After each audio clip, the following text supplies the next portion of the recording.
વિદ્યાર્થી મિત્રો, ધોરણ 12 વિષય રસાયણ વિજ્ઞાન પ્રકરણ નંબર 3 આજના વિડિયો લેક્ચરની અંદર આપનું હાર્દિક સ્વાગત છે। આજનો આપણો ટોપિક છે વિદ્યુત વિભાજનીય કોષ અને વિદ્યુત વિભાજન। વિદ્યુત રાસાયણિક કોષ કોને કહેવાય? જ્યાં પ્રક્રિયા આપમેળે થતી હોય તો રાસાયણિક ઊર્જાનું વિદ્યુત ઊર્જામાં રૂપાંતર થાય। અહીંયા રેડોક્સ પ્રક્રિયા આપમેળે થતી નથી। રેડોક્સ પ્રક્રિયા આપમેળે થતી નથી। જો રેડોક્સ પ્રક્રિયા આપમેળે ન થતી તો ડેલ્ટા G ની કિંમત 0 કરતા મોટી હોય એટલે કે ધન હોય। જો ડેલ્ટા G ની કિંમત ધન હોય તો પ્રક્રિયા આપમેળે થતી નથી। અને જો રાસાયણિક પ્રક્રિયા આપમેળે ન થતી હોય તો બહારથી તમારે વિદ્યુત આપવું પડે। બહારથી શું આપવું પડે? વિદ્યુત આપવાથી પ્રક્રિયા વિભાજન થાય એટલે એને વિદ્યુત વિભાજનીય કોષ કહેવાય। બહારથી આગળ શું હતું? વિદ્યુત રાસાયણિક કોષ। રાસાયણિક પ્રક્રિયા આપમેળે થાય તો રાસાયણિક ઊર્જાનું વિદ્યુત ઊર્જામાં રૂપાંતર થાય। અહીં રેડોક્સ પ્રક્રિયા આપમેળે થતી નથી। આપમેળે નથી થતી તો બહારથી વિદ્યુત પ્રવાહ આપવો જોશે પછી પ્રક્રિયા થાય। તો પેલા શું આપ્યું? વિદ્યુત પ્રવાહ આપ્યો પછી રાસાયણિક પ્રક્રિયા થઈ એટલે વિદ્યુત ઊર્જાનું રાસાયણિક ઊર્જામાં રૂપાંતર કરતા સાધનને શું કહેવાય? વિદ્યુત વિભાજનીય કોષ। વિદ્યુત ઊર્જાનું રાસાયણિક ઊર્જામાં રૂપાંતર કરતા સાધનને શું કહેવાય? વિદ્યુત વિભાજનીય કોષ। આગળ વિદ્યુત વિભાજનીય કોષમાં બાહ્ય સ્ત્રોતના વોલ્ટેજનો ઉપયોગ કરી અને રાસાયણિક પ્રક્રિયા કરવામાં આવે। શું કામ બાહ્ય વોલ્ટેજનો ઉપયોગ કરવામાં આવે? કે રેડોક્સ પ્રક્રિયા આપમેળે તો થતી નથી તો બહારથી તમારે વોલ્ટેજ આપવો પડે, વિદ્યુત પ્રવાહ આપવો પડે એટલે કે કોષમાં બાહ્ય સ્ત્રોતના વોલ્ટેજનો ઉપયોગ કરીને રાસાયણિક પ્રક્રિયા કરવામાં આવે પછી રાસાયણિક ઊર્જાની મદદથી શું ઉત્પન્ન થશે? વિદ્યુત ઊર્જા આપવાથી રાસાયણિક પ્રક્રિયા થશે। હવે આનો ઉપયોગ ક્યાં થાય? તે પ્રયોગશાળામાં તેમજ રાસાયણિક ઉદ્યોગમાં ખૂબ જ ઉપયોગી છે। પ્રયોગશાળાની અંદર પણ ખૂબ જ ઉપયોગી છે અને બીજું રાસાયણિક ઉદ્યોગમાં પણ ખૂબ જ ઉપયોગી છે। દાખલા તરીકે ધાતુના શુદ્ધિકરણની અંદર આ કોષ ખૂબ જ ઉપયોગી છે। આગળ આ પદ્ધતિ યોગ્ય રાસાયણિક રિડક્શન કરતા મળતો નથી ત્યારે ખૂબ જ ઉપયોગી છે। દાખલા તરીકે આ સોડિયમ છે Na+, એનું મારે રિડક્શન કરવું છે, સોડિયમ જોતો છે। Na+ નું મારે Na માં રૂપાંતર કરવું છે। જો કોઈના રિડક્શન કરવા હોય, દાખલા તરીકે Al2O3 છે એનું મારે રૂપાંતર Al માં કરવું છે। આનો ઓક્સિડેશનાંક +3 છે, આનો ઓક્સિડેશનાંક 0 છે। ઓક્સિડેશનાંકમાં ઘટાડો થયો એટલે આ પ્રક્રિયા રિડક્શન થઈ। આ પ્રક્રિયા કેવી છે? રિડક્શન। તો રિડક્શન કરાવવું હોય તો રિડક્શન કર્તાની જરૂર પડશે।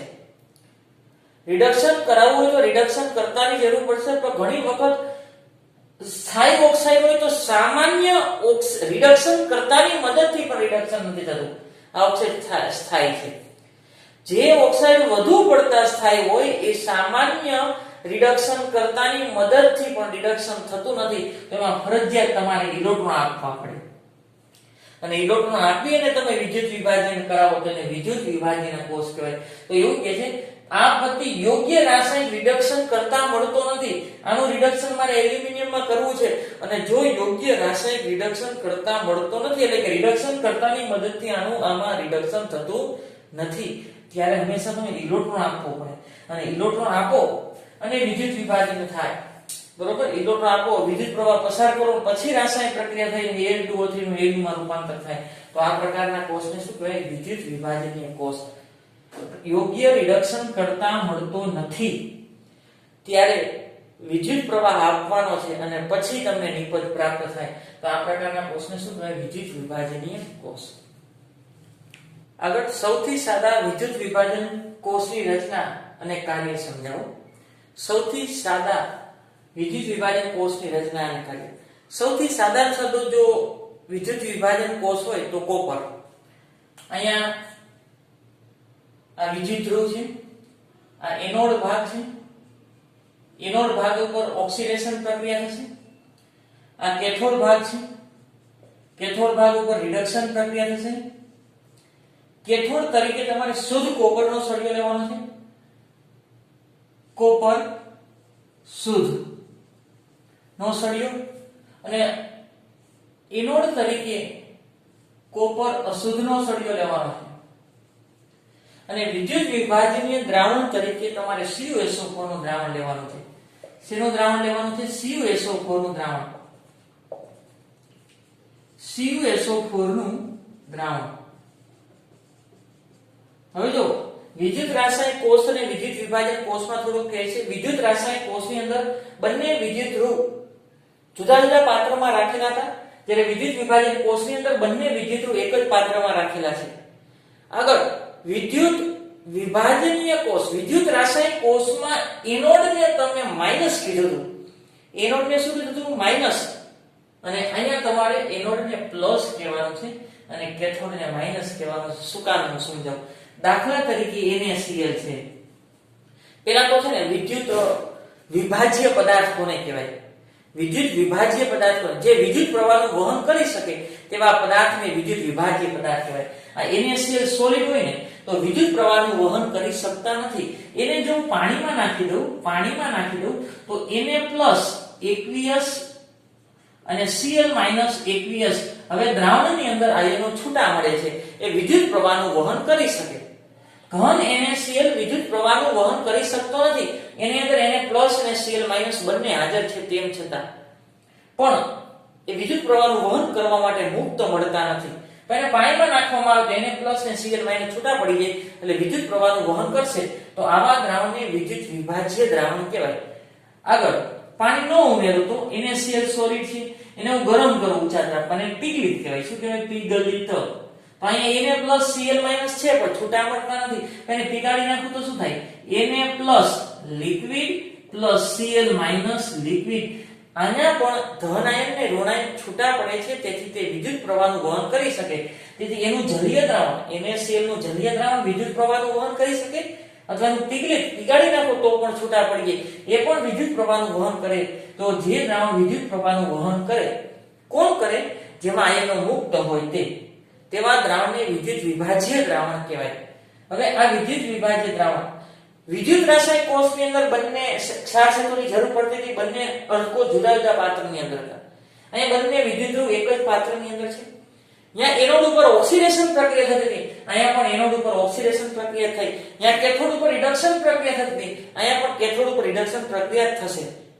પણ ફેર એટલો છે, અહીંયા તમે એનોડને પ્લસ કીધો હતો, સોરી એનોડને માઈનસ કીધો હતો. જ્યાં ઓક્સિડેશન પ્રક્રિયા થાય, જ્યાં ઓક્સિડેશન પ્રક્રિયા થાય એને શું કીધું હતું? એનોડ. અહીંયા જેને તમે બેટરીના ધન છેડા સાથે જોડેલો છે એને એનોડ કહેવાય. અહીંયા માઈનસ હતો, એનોડ માઈનસ હતો, અને અહીં બેટરીના ધન છેડા સાથે જોડેલો છે એને શું કીધું? એનોડ. અને બેટરીના ઋણ છેડા સાથે જોડેલો છે એને કેથોડ કીધો. શું કામ એને ધન સાથે જોડેલો, શું કામ એને ઋણ સાથે જોડેલો એનો ઉલ્લેખ કરી. દાખલા તરીકે આનું વિદ્યુત વિભાજન થાય છે તો Na+ છે, જોજો Na+ છે એને માં ફેરવવું હોય તો ઇલેક્ટ્રોન આપવા પડે એટલે Na થયું. બરોબર? આ પ્રક્રિયા ઇલેક્ટ્રોન મેળવા, આનો ઓક્સિડેશન આંક +1, આનો ઓક્સિડેશન આંક 0, ઓક્સિડેશન આંકમાં ઘટાડો, અને આ પ્રક્રિયા રિડક્શન થઈ. આ પ્રક્રિયા ક્યાં થઈ? રિડક્શન થઈ. જોજો સાંભળો, આ પ્રક્રિયા રિડક્શન થઈ એટલે રિડક્શન પ્રક્રિયા તો ક્યાં થાય? કેથોડ ઉપર. તો Na+ અહીંયા આવે, Na+ અહીંયા આવે તો બેટરીનો કયો છેડો જોડવો પડે? આ પ્લસ છે તો બેટરીનો કયો છેડો જોડવો પડે? ઋણ છેડો જોડવો પડે, તો અને તો જ એને ઇલેક્ટ્રોન મળે. Na+ અહીંયા આવે છે, જો રિડક્શન થાય, Na+ માંથી Na માં રૂપાંતરિત થઈ ઇલેક્ટ્રોન મેળવા તો પ્લસ અહીંયા ભેગો થાય છે, પ્લસ ને ઇલેક્ટ્રોનની જરૂર પડે તો ઋણ છેડા સાથે જોડો તો ઇલેક્ટ્રોન મળશે. એટલે કે જે વિદ્યુત ધ્રુવને બેટરીના ઋણ છેડા સાથે જોડવામાં આવે છે કેથોડ કહેવાય. કેથોડ ઉપર રિડક્શન પ્રક્રિયા થાય એટલે આને માઈનસ કીધો. હવે આ Cl- છે, એનું રૂપાંતર Cl2 માં થાય, એને ઇલેક્ટ્રોન ગુમાવ્યું. આનો ઓક્સિડેશન આંક -1, આનો ઓક્સિડેશન આંક 0, -1 માંથી 0 એટલે કે ઓક્સિડેશન આંકમાં વધારો થયો, અને વધારો થયો તેને શું કહેવાય? ઓક્સિડેશન. એટલે Cl- અહીંયા ભેગું થતું, Cl- તો અહીં જો Cl- થતું ને તો એને ફરજિયાત બેટરીના ધન છેડા સાથે જોડવો પડે, અને બેટરીના ધન છેડા સાથે જોડ્યો છે એટલે એ વિદ્યુત ધ્રુવને એનોડ કહેવાય. તો વિદ્યુત વિભાજનના કોષમાં જે વિદ્યુત ધ્રુવને બેટરીના ધન છેડા સાથે જોડવામાં આવે તેને એનોડ, અને જેને ઋણ છેડા સાથે જોડવામાં આવે તેને કેથોડ કહેવાય. શું કામ આને ધન છેડા સાથે જોડવામાં આવે? કારણ કે ઋણ બધા અહીંયા ભેગા થતા હોય એટલે એને ફરજિયાત ધન છેડા સાથે જોડવો પડે. ધન અહીંયા ભેગા થતા હોય એટલે એને ફરજિયાત ઋણ છેડા સાથે જોડવો પડે. ધ્યાન રાખજો ખાસ. આગળ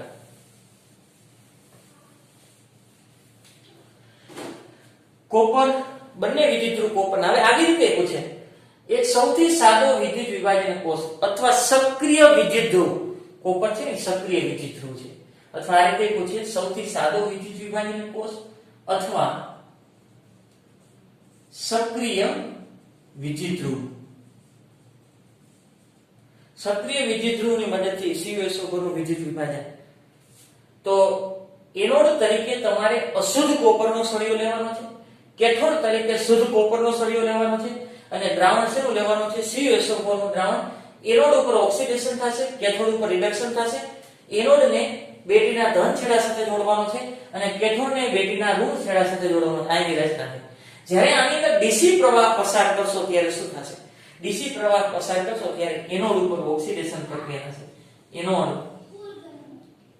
એનોડ ઉપર કઈ પ્રક્રિયા થશે? ઓક્સિડેશન પ્રક્રિયા. કોનું ઓક્સિડેશન થશે? આ સળિયો. સળિયો કોનો હતો? કોપરનો. તો કોપરના સળિયાનું ખોવાણ થશે. કોપરના સળિયાનું ખોવાણ થશે. દ્રાવણમાં કોણ આવશે? પેલા Cu2+ ને SO4 2- તો હતા.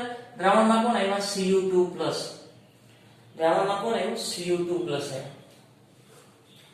દ્રાવણમાં Cu2+ આવ્યું. Cu નું રૂપાંતર Cu2+ માં થયું. Cu કેવું હતું? અશુદ્ધ. એનું રૂપાંતર શેમાં થયું? Cu2+, aqueous, અને ઇલેક્ટ્રોન ગુમાવ્યા. કેટલા ઇલેક્ટ્રોન ગુમાવ્યા? 2. હવે આમાં ધારો કે Ag હોય તો, અશુદ્ધ સ્વરૂપે Ag હોય તો એનું ઓક્સિડેશન થવાનું નથી. કારણ કે Ag છે અને કોપરનો પોટેન્શિયલ છે 0.34 વોલ્ટ અને Ag નો એના કરતા ઊંચો છે. એનો પોટેન્શિયલ ઊંચો છે. સાંભળજો, ફરજિયાત સાંભળજો. Cu એનો રિડક્શન પોટેન્શિયલ છે 0.34 અને Ag નો રિડક્શન પોટેન્શિયલ એના કરતા ઊંચો છે.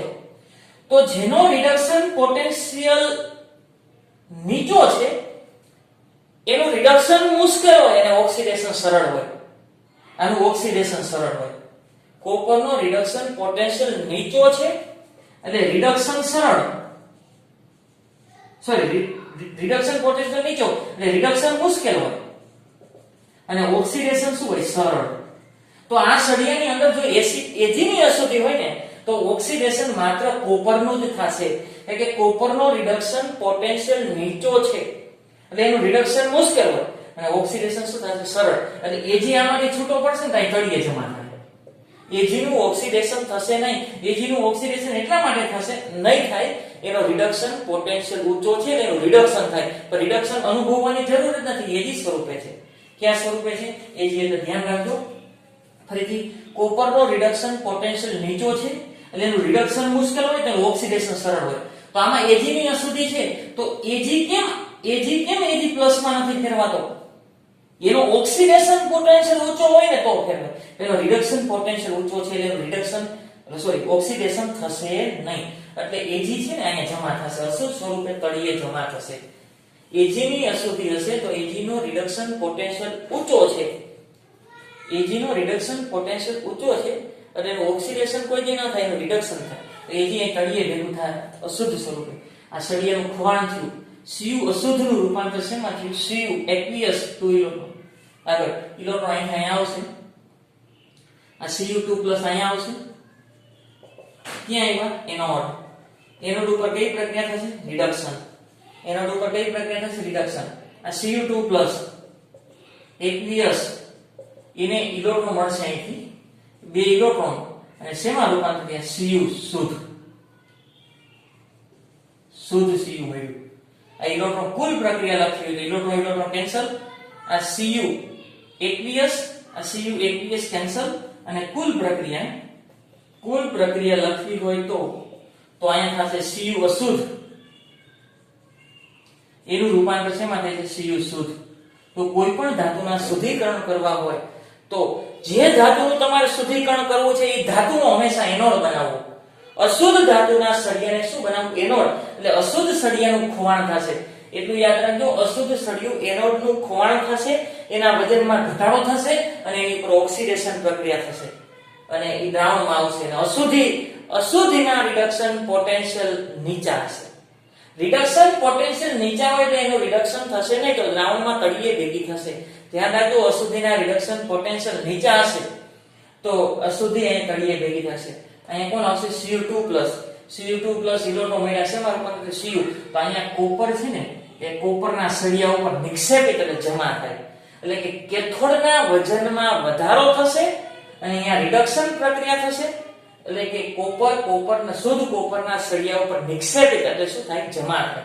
અને એના સળિયાનું શું થશે? ખવાણ, એની પર શું થશે? ઓક્સિડેશન પ્રક્રિયા થશે.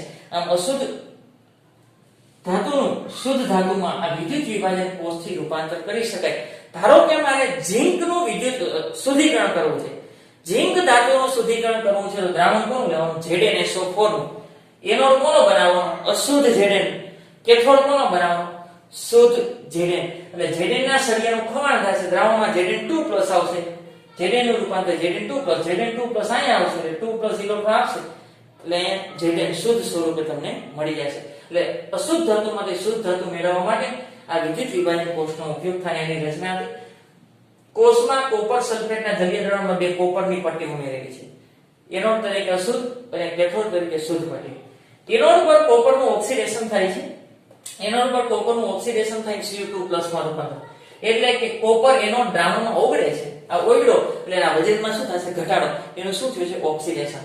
જ્યારે કેથોડ પર Cu2+ આયન રિડક્શન પામીને Cu સ્વરૂપે જમા થાય. Cu2+ રિડક્શન પામી Cu કોપરના સપાટી ઉપર જ કોપર જમા થશે, એના વજનમાં કેથોડના વજનમાં વધારો થશે, એનોડના વજનમાં શું થશે? ઘટાડો થશે.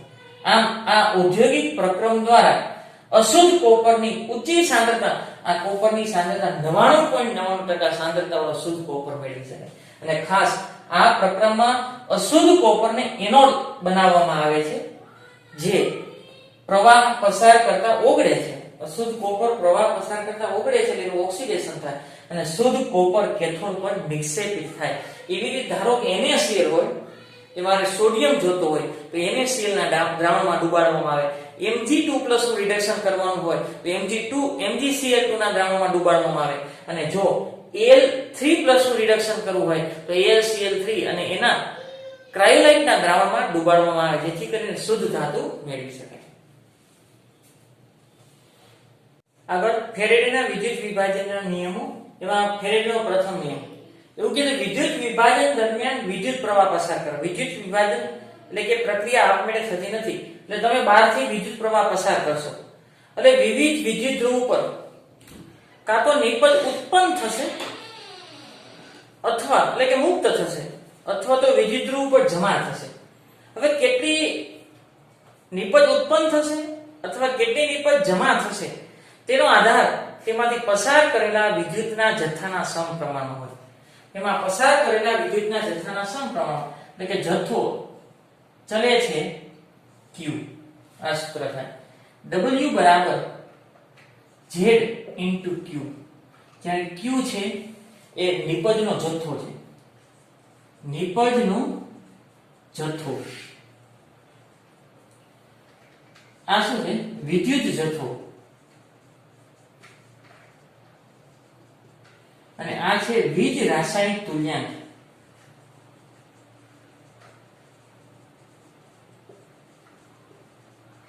શું છે? વીજ રાસાયણિક તુલ્યાંક. Z બરાબર આવું લખી શકાય મોલેક્યુલર વેટ ના છેદમાં n ફેક્ટર into f. એટલે કે 1 કુલમ વિદ્યુતનો જથ્થો તમે પસાર કરો ત્યારે પસાર થતો કુલ વિદ્યુતનો જથ્થો એને વીજ રાસાયણિક તુલ્યાંક કહેવાય. વીજ રાસાયણિક તુલ્યાંક એટલે ટૂંકમાં આવું થાય કે મોલેક્યુલર વેટ. હવે પરમાણુ ભારે હોય છે કે અણુ ભારે હોય? કારણ કે સોડિયમ હોય ને, સોડિયમ તો એને પરમાણુ ભાર જ લેવો પડે, મેગ્નેશિયમ પરમાણુ ભાર, એલ્યુમિનિયમ પરમાણુ ભાર, પણ O2 હોય તો અણુ ભાર. તો આ છે ને પરમાણુ ભાર અથવા અણુ ભાર છે. પરમાણુ ભાર અથવા તો શું છે? અણુ ભાર. હવે આ વસ્તુ બધી એક્સ્ટ્રા છે, એ JW માટે ડાયરેક્ટ તમારે દાખલો ગણવા માટે છે. એક્સ્ટ્રા ડાયરેક્ટ દાખલો ગણવા માટે W બરાબર આ મૂકી દઉં m W ગુણ્યા Q બરાબર IT થાય. Q બરાબર વિદ્યુતનો જથ્થો, વિદ્યુતનો જથ્થો એટલે કેટલો તમે કેટલા એમ્પિયર પ્રવાહ પસાર કરો છો અને કેટલા સમય માટે પસાર કરો છો. તમે વધારે એમ્પિયર પસાર કરશો તો વિદ્યુતનો જથ્થો વધારે પસાર થયો કહેવાય, તો પણ મળતી નિપજ વધારે હોય. અને વધારે સમય માટે પસાર કરો, વધારે સમય માટે પસાર કરો તો પણ વિદ્યુતનો જથ્થો વધારે પસાર થાય, કારણ કે Q બરાબર I ગુણ્યા T. જો તમે વિદ્યુત વિભાજ્ય કોષને વધારે એમ્પિયર આપશો તો પણ વિદ્યુતનો જથ્થો વધારે હશે, અને વધારે સમય આપશો તો પણ વિદ્યુતનો જથ્થો વધારે હશે, અને જો વિદ્યુતનો જથ્થો વધારે આપશો તો મળતી નિપજનો જથ્થો પણ કેવો હશે? વધારે હશે. ડાયરેક્ટ દાખલો ગણવા માટે, JEE નીટ માટે ડાયરેક્ટ દાખલો ગણવા માટે આ સૂત્ર ખૂબ જ ઉપયોગી છે. અને જે આ શું છે? પરમાણુ ભાર અથવા અણુ ભાર. આ n ફેક્ટર એટલે કે ઇલેક્ટ્રોનનો ફેરફાર, અને F એટલે કે ફેરાડે અચળાંક. આ શું છે? ફેરાડે અચળાંક. આ છે ને એ એક્સ્ટ્રા છે, આ બધું એક્સ્ટ્રા છે, એ તમારી ટેક્સ્ટબુકમાં આપેલું નથી, પણ ડાયરેક્ટ દાખલો ગણવા માટે આ સૂત્ર ખૂબ જ ઉપયોગી છે. જો ન આવડે તો કાંઈ વાંધો નહીં, તો ત્રિરાશિ પ્રમાણે આપણે દાખલા ગણશું. આપણી ટેક્સ્ટબુકમાં બધા ત્રિરાશિ પ્રમાણે જ દાખલા ગણેલા છે. MW એટલે કે મોલેક્યુલર વેટ, પરમાણુ ભાર અથવા અણુ ભાર. I વિદ્યુતનો જથ્થો એટલે કે Q, I ગુણ્યા T. n ફેક્ટર એટલે ઇલેક્ટ્રોનનો ફેરફાર, અને F છે ફેરાડે અચળાંક 96500. એવું કે છે વિદ્યુત વિભાજન દરમિયાન વિદ્યુત પ્રવાહના કારણે વિદ્યુત ધ્રુવ પર મુક્ત થતી એનોડ ઉપર દાખલા તરીકે NaCl હોય, NaCl પીગલિત અવસ્થામાં હોય, દાખલા તરીકે પાણી ઉમેરવું તો Na+ અને Cl- aqueous અને aqueous થાય, તો એને શું કહેવાય? વિદ્યુત વિભાજનીય દ્રાવણ કહેવાય. અને શું કહેવાય? વિદ્યુત વિભાજનીય દ્રાવણ. અને NaCl સોલિડ હોય અને હું પાણી ન ઉમેરું, ખાલી ગરમ કરું, પીગલિત, તો Na+ લિક્વિડ અને Cl- લિક્વિડ આવું થાય, તો આને પીગલિત દ્રાવણ કહેવાય. શું કહેવાય? પીગલિત દ્રાવણ. આ પીગલિત દ્રાવણ થયું, અને આ કયું થયું? જલીય દ્રાવણ, વિદ્યુત વિભાજનીય દ્રાવણ. એમાંથી તમે કેટલો પસાર કરો છો વિદ્યુત પ્રવાહ? જો વિદ્યુતનો જથ્થો વધારે પસાર કરશો તો મળતી નિપજ, હવે એવું કે છે વિદ્યુત ધ્રુવ પર મુક્ત થતી, આ ક્લોરીન મુક્ત થાય, અને Na+ જમા થાય. Na+, દાખલા તરીકે એનોડ ઉપર શું થાય? ઓક્સિડેશન, તો Cl- ઇલેક્ટ્રોન ગુમાવે તો Cl2 ગેસ સ્વરૂપે મુક્ત થાય. અને કેથોડ ઉપર શું થશે? રિડક્શન પ્રક્રિયા થશે. તો Na+ જો ઇલેક્ટ્રોન આપો તો શેમાં રૂપાંતર થાય? Na, સોડિયમ જમા થશે. તો આ ક્લોરીન કેટલી મુક્ત થશે અને સોડિયમ કેટલી જમા થશે એ વિદ્યુતના જથ્થા ઉપર આધાર રાખે. ધારો કે તમે 1 મોલ એટલે કે 1 ફેરાડે વિદ્યુતનો જથ્થો પસાર કરો તો 1 મોલ મળે છે, અને 2 ફેરાડે વિદ્યુતનો જથ્થો પસાર, તો વિદ્યુતનો જથ્થો તમે વધારે પસાર કરો. જો વિદ્યુતનો જથ્થો તમે વધારે પસાર કરો તો આ 1 મોલ મળે છે, અને 2 ફેરાડે પસાર કરો તો 2 મોલ સોડિયમ મળે. 3 ફેરાડે વિદ્યુતનો જથ્થો પસાર કરો તો 3 મોલ સોડિયમ મળે. તો એ કયા પ્રમાણમાં છે? સમપ્રમાણમાં. એટલે કે વિદ્યુત વિભાજન દરમિયાન વિદ્યુત પ્રવાહને કારણે વિદ્યુત ધ્રુવ ઉપર મુક્ત થતી, આ મુક્ત થશે અને આ કેથોડ પર જમા થશે. એટલે જમા થતી નિપજનો જથ્થો એ કેટલો જથ્થો મળશે, કેટલા મોલ મળશે, એ વિદ્યુત વિભાજનીય દ્રાવણ, આ વિદ્યુત વિભાજન દ્રાવણ છે અથવા પીગલિત દ્રાવણમાં એમાંથી પસાર કરેલા વિદ્યુતના જથ્થાના સમપ્રમાણમાં હોય. હું ઓછો વિદ્યુતનો જથ્થો પસાર કરું તો ઓછી નિપજ મળે, વિદ્યુતનો જથ્થો વધારું તો નિપજ વધતી જાય. તો વિદ્યુતના જથ્થાના સમપ્રમાણમાં છે.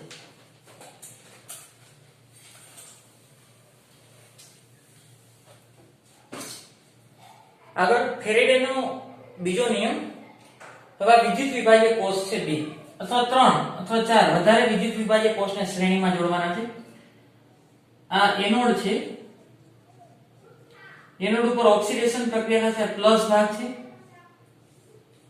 આ માઈનસ ભાગ છે, આ પાછું પ્લસ ભાગ છે. આ પ્લસ ભાગ એનોડને બેટરીના ધન છેડા સાથે જોડું, આ માઈનસ ભાગ છે એને બેટરીના ઋણ છેડા સાથે જોડું છું, બરોબર. આ માઈનસ ભાગ 2 વિદ્યુત વિભાજ્ય કોષને શ્રેણીમાં જોડ્યા છે. આવી રીતે ત્રીજો તમે વિદ્યુત વિભાજ્ય કોષને શ્રેણીમાં જોડી શકો. અહીં NaCl નું પીગલિત દ્રાવણ છે, NaCl નું પીગલિત દ્રાવણ, પીગલિત. અહીંયા MgCl2 નું પીગલિત દ્રાવણ છે, MgCl2 નું પીગલિત દ્રાવણ. એટલે આની અંદર શું હોય Na plus liquid Cl minus liquid આની અંદર શું હોય Mg2 પ્લસ લિક્વિડ અને Cl માઈનસ લિક્વિડ હોય. હવે વિદ્યુત પ્રવાહ પસાર કરશો હવે તમે અહીં તમે વિદ્યુત પ્રવાહ પસાર કરશો તો બધાને સરખો જ વિદ્યુત પ્રવાહ મળવાનો છે એક સમાન જ વિદ્યુત પ્રવાહ મળવાનો છે. આપણે આવું ધારીએ કે ધારો કે Na પ્લસ અહીંયા આવ્યા અહીંથી ઇલેક્ટ્રોન મળશે તો આ કેથોડની વાત કરી કેથોડ ઉપર રિડક્શન પ્રક્રિયા થાય કેથોડ ઉપર રિડક્શન પ્રક્રિયા થાય આ Na પ્લસ એને 1 ઇલેક્ટ્રોન મળે તો Na માં રૂપાંતર થાય આ 1 મોલ કહેવાય 1 મોલ દ્વારા પસાર થયેલો વિદ્યુતનો જથ્થો એટલે 1 ફેરાડે કહેવાય 1 ફેરાડે. હવે 1 મોલ સોડિયમ મળે 1 મોલ તમે ઇલેક્ટ્રોન પસાર કરો તો 1 મોલ સોડિયમ મળે અથવા 1 ફેરાડે વિદ્યુતનો જથ્થો પસાર કરો તો 1 મોલ સોડિયમ માટે 23 ગ્રામ થાય 1 મોલ સોડિયમ એટલે કેટલા ગ્રામ 23 ગ્રામ થાય. આગળ કેથોડ ઉપર બીજા અર્ધકોષની અંદર Mg2+ હું પસાર કરું છું Mg2+ બરોબર એને કેટલા ઇલેક્ટ્રોન આપવા જશે Mg2+ અહીંયા આવશે Mg2+ એને 2 ઇલેક્ટ્રોન આપવા જશે તો અહીંયા શું આવશે Mg અહીંયા કેટલા 2 મોલ છે આ 2 મોલ ઇલેક્ટ્રોન પસાર કરો ત્યારે 1 મોલ Mg મળે 1 મોલ શું મળે Mg તો 2 મોલ ઇલેક્ટ્રોન તમે પસાર કરો છો તો 2 મોલ ફેરેડે વિદ્યુતનો જથ્થો થાય 2 ફેરેડે વિદ્યુતનો જથ્થો પસાર કરતા 2 મોલ Mg મળે સોરી 1 મોલ Mg મળે 1 મોલ Mg એટલે 24 ગ્રામ કેટલા ગ્રામ થાય 24 ગ્રામ. એવી રીતે એલ્યુમિનિયમ પસાર કરો હવે એલ્યુમિનિયમ છે ને પણ એલ્યુમિનિયમ દાખલા તરીકે પસાર કરો Al3+ તો 3 ઇલેક્ટ્રોનની જરૂર પડશે તો એલ્યુમિનિયમ 1 મોલ મળે અહીંયા 3 મોલ તો અહીંયા કેટલા મોલ મળશે 1 મોલ અને આ 3 મોલ તો એટલે 3 ફેરેડે વિદ્યુતનો જથ્થો પસાર કરું તો અહીંયા 1 મોલ એટલે કે 27 ગ્રામ કેટલો મળશે 27 ગ્રામ એલ્યુમિનિયમ મળશે. હવે એક સમાન વિદ્યુતનો જથ્થો પસાર કર્યો છે એક સમાન અહીંયા એક સમાન 1 ફેરેડે પસાર કર્યો તો 1 મોલ મળ્યો 2 ફેરેડે પસાર કર્યું તો 1 મોલ મળ્યો અને 3 ફેરેડે પસાર કર્યું તો 1 મોલ મળ્યો. પણ બીજો નિયમ શું કહે છે જો તમે શ્રેણીમાં જોડશો તો અહીંયા તમને જેટલો વિદ્યુત પ્રવાહ મળશે એટલો જ આને મળવાનો છે. ધારો કે પહેલા અર્ધકોષને 1 ફેરેડે મળ્યો તો બીજા અર્ધકોષને કેટલો મળવાનો 1 ફેરેડે જ મળવાનો છે. તો આખી પ્રક્રિયાને હું 2 વડે ભાંગી નાખું આખી પ્રક્રિયાને કેટલા વડે ભાંગી નાખું 2 વડે અને 2 વડે ભાંગી નાખું એટલે 1/2 અને 2 વડે ભાંગી નાખું 1 ઇલેક્ટ્રોન તો આને 2 વડે ભાંગી નાખું તો અહીંયા કેટલા થયા 1 મોલ થયા અને અહીં કેટલા થયા 1 ફેરાડે થયા એટલે અહીંયા અડધો મોલ તમને મળશે કેટલો મોલ મળશે અડધો મોલ તો અહીંયા શું થઈ જાય 24 ગ્રામ ને બદલે કેટલા મળશે 12 ગ્રામ મળશે કેટલા ગ્રામ મળશે 12 ગ્રામ અડધો મોલ Mg મળે. અહીંયા એક સમાન આજે ત્રીજો અર્ધકોષ જોડ્યો હોય તો પેલા અર્ધકોષને 1 ફેરાડે મળે તો બીજા અર્ધકોષને 1 જ ફેરાડે વિદ્યુતનો જથ્થો મળે અને ત્રીજા અર્ધકોષને પણ 1 ફેરાડે જ મળે. અહીં તો 3 મોલ જો ને 3 ફેરાડે ત્યારે 27 ગ્રામ મળે છે પણ શ્રેણીમાં જોડ્યો તો 27 નહીં મળે કારણ કે પહેલાને 1 ફેરાડે મળે છે તો બીજાને સરખો જ વિદ્યુત પ્રવાહ મળશે તો ત્રીજાને સરખો જ મળશે અને સરખો વિદ્યુત પ્રવાહ મળે તો મળતી નિપજનો જથ્થો એના તુલ્ય ભારના સમપ્રમાણ તુલ્ય ભાર એટલે પરમાણુ ભારના છેદમાં ઇલેક્ટ્રોનનો ફેરફાર અહીંયા 3 વડે ભાંગી નાખું આને 3 વડે ભાંગી નાખું તો શું થાય 1 અને 1 ફેરાડે તો અહીંયા શું થાય 1/3 અને અહીં કેટલા મોલ મળશે 1/3 મોલ મળે એલ્યુમિનિયમ તો અહીં કેટલા થશે તુલ્ય ભારના સમપ્રમાણમાં તેનો પરમાણુ ભાર 27 છે પરમાણુ ભાર 27 છે અને તુલ્ય ભાર એટલે કે પરમાણુ દળ પરમાણુ ભાર 27 અને રિડક્શન માટે જરૂરી ઇલેક્ટ્રોન કેટલા હતા 3 અથવા વીજભારની સંખ્યા તો અહીં 3 મૂક દો તો 9 ગ્રામ મળે કેટલું મળશે 9 ગ્રામ મળે એટલે કે તુલ્ય ભાર જેટલું મળે. અહીંયા 24 ગ્રામ હતું રિડક્શન માટે ઇલેક્ટ્રોનના કેટલા 2 ઇલેક્ટ્રોન હતા અથવા વીજભારની સંખ્યા લખો તુલ્ય ભાર બરાબર પરમાણુ ભારના છેદમાં વીજભાર અથવા ઇલેક્ટ્રોનનો ફેરફાર કેટલા ઇલેક્ટ્રોનનો ફેરફાર તો 2 તો 24/2 એટલે 12 ગ્રામ મળે. તો નિપજનો જથ્થો કેટલો મળશે જો તમે શ્રેણીમાં જોડ્યા હોય તો ફેરાડેનો બીજો નિયમ લાગુ પડે. શ્રેણીમાં જોડ્યા હોય તમે વીજ પ્રવાહ પસાર કરો તો બધાને એક સમાન વિદ્યુત પ્રવાહ મળે તો વિદ્યુત ધ્રુવ ઉપર મળતી નિપજનો જથ્થો એના તુલ્ય ભારના સમપ્રમાણ અહીંયા શું મળશે 23 ગ્રામ એને મળે અહીંયા 24 મળવો જોઈએ પણ કેટલા 12 ગ્રામ શું મળશે mg મળે 12 ગ્રામ તમને mg મળશે અને ત્રીજો અર્ધકોષ હશે તો 9 ગ્રામ તમને શું મળશે એલ્યુમિનિયમ મળશે 27 મળવાને બદલે એક સમાન વિદ્યુતનો જથ્થો પસાર થયો ઓછો 3 મોલ પસાર કરો તો 27 મળે તો એક સમાન પસાર થયો એક કેટલા 83 મૂકો અથવા તો તુલ્ય ભાર ગણી નાખો તો બે એક જ જુદા જુદા વિદ્યુત વિભાજ્ય કોષને શ્રેણીમાં જોડી એક સમાન વિદ્યુતનો જથ્થો પસાર કરવામાં આવે તો વિદ્યુત ધ્રુવ પર મળતી નિપજ અહીંયા જેટલી મળે છે નિપજનો જથ્થો એના તુલ્ય ભારના સમપ્રમાણ હોય આ ફેરેડેનો બીજો નિયમ હતો ફેરાડેનો કુલમ્બ સાથેનો સંબંધ ફેરાડેનો કુલમ્બ સાથેનો સંબંધ આપણી પાસે અચળ પ્રવાહ હોય આપણે I એમ્પિયર વિદ્યુત પ્રવાહ t સમય માટે પસાર કરો તો પસાર થયેલો વિદ્યુતનો જથ્થો q બરાબર IT લખી શકાય વિદ્યુત વિભાજન કોષમાં t સમય માટે I એમ્પિયર વિદ્યુત પ્રવાહ પસાર કરવામાં આવે તો પસાર થતો વિદ્યુતનો જથ્થો q બરાબર I ગુણ્યા t I વિદ્યુત પ્રવાહ કેટલો પસાર કર્યો એકમ કયો છે એમ્પિયરમાં t સમય લેવાનો છે સેકન્ડ ની અંદર અને q શું બતાવે કુલમ્બમાં વિદ્યુત જથ્થો અથવા વિદ્યુત પ્રવાહ વિદ્યુત જથ્થો અથવા વિદ્યુત પ્રવાહ આગળ એક ઇલેક્ટ્રોન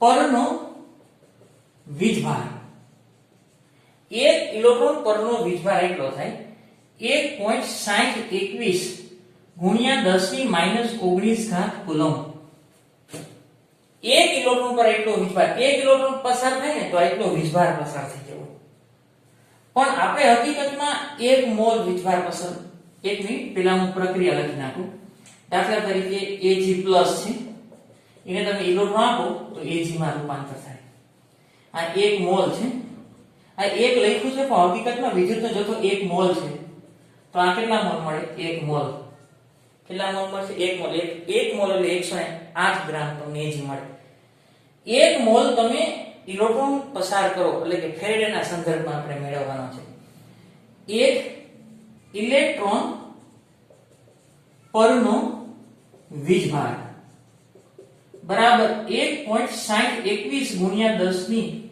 -19 ઘાત કુલમ્બ થાય પણ 1 મોલ છે આપણે આ 1 ઇલેક્ટ્રોન પરનો વીજભાર 1 ઇલેક્ટ્રોન પસાર થશે ને તો એટલો કુલમ્બ વીજભાર પસાર થઈ ગયો પણ આપણે તો 1 મોલ કરવાનો તો 1 મોલ ઇલેક્ટ્રોનની સંખ્યા 1 મોલ ઇલેક્ટ્રોન ની સંખ્યા 1 મોલ ઇલેક્ટ્રોનની સંખ્યા કેટલી થાય 6.022 ગુણ્યા 10 ની 23 ઘાત 6.022 ગુણ્યા 10 ની 23 ઘાત એટલી સંખ્યા થાય 1 મોલ ઇલેક્ટ્રોન એટલે કે 1 ઇલેક્ટ્રોન પરનો વીજભાર એટલો થાય તો 1 મોલ ઇલેક્ટ્રોન પરનો વીજભાર કેટલો થાય તો ત્રિરાશિ મૂકજો કે 1 ઇલેક્ટ્રોન પરનો વીજભાર એટલો તો 1 મોલ એટલે કે 6.022 ગુણ્યા 10 ની 23 ઘાત નો કેટલો તો એવોગેડ્રો આંક ગુણ્યા 1.6021 ગુણ્યા 10 ની -19 ઘાત કુલમ્બ એવોગેડ્રો આંક એટલે 6.022 ગુણ્યા 10 ની 23 ઘાત પર મોલ 1 મોલે છે એટલે મોલ ઇનવર્સ 1.6021 ગુણ્યા 10 ની -19 ઘાત કુલમ્બ ફરીથી 1 ઇલેક્ટ્રોન પરનો વીજભાર એટલો તો 6.022 ગુણ્યા 10 ની 23 ઘાત નો કેટલો તો એવોગેડ્રો આંક ગુણ્યા એટલો એટલે એટલો થશે 96487 કુલમ્બ ઇન્ટુ મોલ ઇનવર્સ એટલો વિદ્યુતનો જથ્થો પસાર થાય એને આપણે નિરીકલ ટુ 96487 ને બદલે આપણે 96500 કુલમ્બ પર મોલ લઈ છે મોલ ઇનવર્સ એટલો લઈ છે તો 1 ફેરાડે કોને કહેવાય 1 ફેરાડે એટલે શું થાય 1 મોલ ઇલેક્ટ્રોન દ્વારા પસાર થતો વિદ્યુતનો જથ્થો 1 મોલ ઇલેક્ટ્રોન દ્વારા પસાર થતો વિદ્યુતનો જથ્થો એટલે કે 96500 કુલોમ્બ ને 1 ફેરેડે કહે છે તમે 1 મોલ વિદ્યુતનો જથ્થો પસાર કરો ને તો એટલા ફેરેડે વિદ્યુતનો જથ્થો પસાર થઈ ગયો 96500 કુલોમ્બ ની અંદર તો 2 ફેરેડે પસાર કરો તો તો 2 ગુણ્યા 96500 કુલમ વિદ્યુતનો જથ્થો પસાર થાય. 3 ફેરેડે પસાર કરો તો 3 ગુણ્યા 96500 ટૂંકમાં 1 મોલ ઇલેક્ટ્રોન દ્વારા પસાર થતા વિદ્યુતના જથ્થાને શું કહેવાય? 1 ફેરેડે. તો 1 ફેરેડ એટલે કેટલો પસાર થઈ ગયો? 1 મોલ ઇલેક્ટ્રોન દ્વારા. 1 મોલ ઇલેક્ટ્રોન દ્વારા એટલે કુલમની અંદર 96500 અથવા તો 96487 લખી શકાય. તો 1 મોલ ઇલેક્ટ્રોન પરનો વીજભાર એટલે કે વિદ્યુતનો જથ્થો Q બરાબર I ગુણ્યા T. 1 મોલ ઇલેક્ટ્રોન પરનો વીજભાર એટલે કે વિદ્યુતનો જથ્થો બરાબર I ગુણ્યા T. આ રીતે લખી શકાય. અસ્તુ.